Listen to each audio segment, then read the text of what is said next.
Hi all, welcome back. இன்றைக்கி நம்ம என்ன செய்ய போகிறோம்னு பார்த்தீங்கன்னா ஹெல்த்தி உப்புமாவுங்க. அதுக்கு ஒரு தவா அடுப்பில் வச்சுக்கோங்க. அடுப்பில் வச்சு கொஞ்சம் தேங்காய் எண்ணெய் ஊற்றிக்கோங்க. தேங்காய் நல்லா சூடானது அதில் முந்திரி பருப்பு போட்டுக்கோங்க. கொஞ்சம் பேரிச்சம்பழம் போட்டுக்கோங்க. கொஞ்சம் காஞ்சி போன முந்திரி போட்டுக்கோங்க.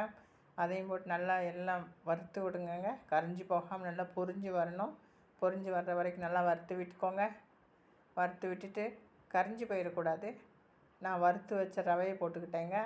அதே இதில் வறுத்து வச்ச ரவையை போட்டு அந்த எண்ணெயில் லேசாக வறுத்து விடுங்க. வறுத்து விட்டுட்டு நல்லா சுடு தண்ணி கொதிக்கணுங்க. கொதிக்கிற சுடு தண்ணியை நீங்கள் எவ்வளோ ரவை எடுத்துருக்கீங்களோ நீங்கள் போடுற ரவை எவ்வளோ தண்ணி ஏற்றுக்கிறதோ அந்த தண்ணியை சுட வச்சு அதை ஊற்றிக்கோங்க. ஊற்றிட்டு நல்லா கட்டி தட்டாமல் நல்லா கையெடுக்காமல் நல்லா கலந்து விடுங்க.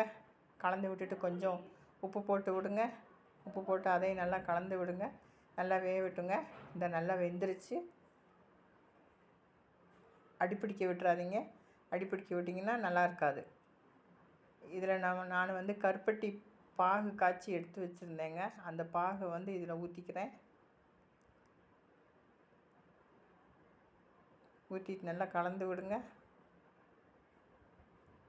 அடுப்பை சிம்லே வச்சுக்கோங்க, இல்லைன்னா அடி பிடிச்சிரும். உங்களுக்கு வேணும்னா நெய் போட்டுக்கோங்க. நெய் போடணும்னு அவசியம் இல்லை, நல்லா டேஸ்ட்டாக தான் இருக்கும். வேணும்னா நெய் போட்டுக்கோங்க. நான் கொஞ்சம் நெய் போட்டுக்கிட்டேன். தேங்க்ஸ் ஃபார் வாட்சிங். வாங்க சாப்பிடுவோமா? ஹெல்த்தி உப்புமாவுங்க. இந்த வீடியோ பிடிச்சிருந்துச்சுன்னா ஒரு லைக், ஒரு ஷேர், ஒரு கமெண்ட், ஒரு சப்ஸ்கிரைப். ஓகேங்க. ஓகே, தேங்க்ஸ் ஃபார் வாட்சிங். பாய்.